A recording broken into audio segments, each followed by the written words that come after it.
සුබ දවසක් කියලා පිළිගන්නවා මගේ යාළුවෝ හැමෝම. ඔන්න අද අපේ ගෙදර රෑට කන්න මං හොඳ රසට කිරිකොස් මාළුවක් හදන්නයි යන්නේ.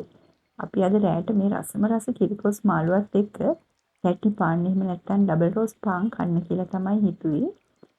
තව මං කොච්චි සම්බෝලෙකුත් හදා ගන්නවා.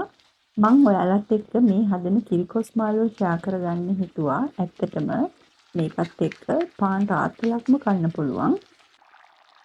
ඒ තරම්ම රසයි. ඉතින් එන්නකෝ වීඩියෝ එකට යන්න. මං හදන විදිහටමද ඔයාලත් කිරිකොස් මාළු හදන්න කියලා බලන්න. වෙනදා වගේම අවශ්‍ය ද්‍රව්‍ය මං ඩිස්ක්‍රිප්ෂන් බොක්ස් එකේ දාලා තියෙනවා.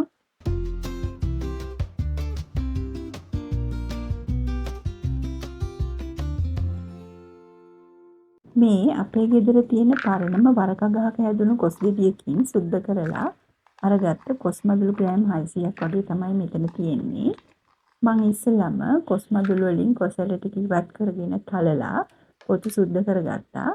ඊට පස්සේ හොඳට සෝදගෙන ඇතුළේ අඩියටම මං කොස් ඇට ටික දාගන්නවා. කොස් මදුළු ටිකත් මේ විදිහට කපලා ඊට උඩින් දාගන්නවා. මං දැන් ඒකට කහ තේ හැඳි භාගයකුත් උළුහල් තේ හැඳි භාගයකුත් දාගන්නවා. ඊළඟට සිහින්ව කපාගත්ත බීලුණු ගෙඩියකින් භාගයකුත් සිහින්ව කපාගත්ත රතු ලුණු ගෙඩි 3-4කුත් එකතු කරගන්නවා. ඒ වගේම සුදු ලුණු බික් 2-3කුත් කපාගෙන දාගන්නවා.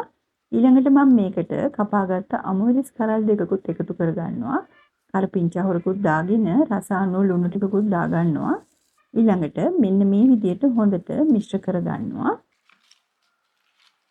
කිරිකොස් මාළුවට මම ලයිමිරිස් කරල්කුත් දාගන්නයි යන්නේ. කපලා එකතු කරනවට වඩා මේ විදිහට වංගෙඩියකින් හරි මිරිස් ගල් කහක් තලලා දාගන්න. එතකොට ගොඩාක් රසයි.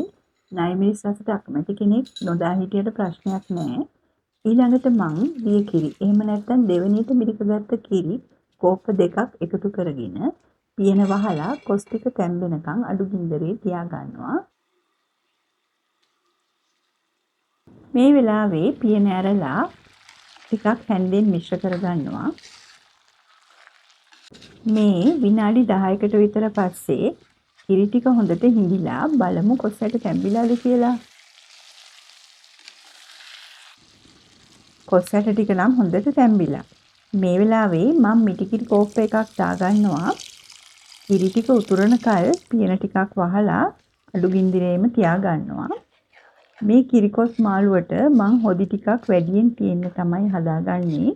මොකද මේකත් එක්ක මම පාන් කන්නනේ යන්නේ. බත් කනවා නම් ඔයාලා හොදි අඩුවෙන් තියාගන්න.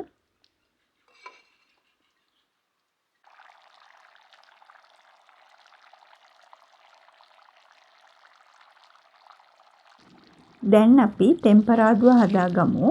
ඇතිලියක් ලිපේ තියාගෙන මම ඒකට පොල් තෙල් මේස හැඳි දෙකක් දාගන්නවා. තෙල් ටිකක් වැඩිපුර දැම්මම තමයි මේ කිරිකොස් මාළුව ගොඩක් රස වෙන්නේ. ඉතින් තෙල් රත් වෙනකොට ඒකට අබ තේ හැඳි එකමාරක් දාගන්නවා. අබ ටික හොඳට පුපුරන්න දෙන්න.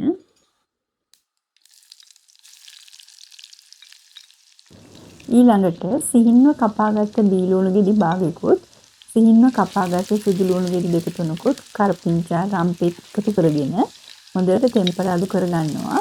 තව මං කුරුඳු කෑල්ලකුත් දාගන්නවා. මේවා තෙල් වල ටෙම්පරාදු වෙනකොට මාරම සුවඳයි.